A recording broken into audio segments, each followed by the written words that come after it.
Oil prices are rising for a fourth consecutive session. The prices climbed to their highest level in 3 weeks as uncertainty over shipping through the Strait of Hormuz continued to support prices. Brent crude has climbed above $92 a barrel, while U.S. crude moved past $86 a barrel. Analysts warn that prolonged disruptions could push crude towards $100 a barrel rate. The latest price move now comes despite President Donald Trump saying that the Strait of Hormuz is open and operating and claiming that the U.S. Navy has full control of the waterway. The market response suggests Trump's assurances are no longer providing the same relief they once did.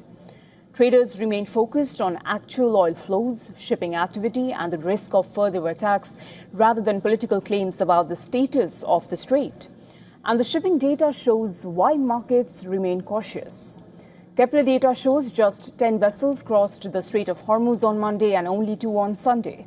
The 5-day average is around 10 transits a day, the lowest level since May 11, compared with roughly 130 vessels crossing the waterway each day before the war. So while Washington says Hormuz is open, commercial traffic remains severely below normal. Iran, meanwhile, says the strait will remain closed until the U.S. meets its conditions, adding to uncertainty over how quickly shipping can return to normal. The latest attacks underline that risk. The International Maritime Organization says at least 17 mariners have been killed in 65 attacks on commercial vessels since the U.S.-Iran war began on February 28.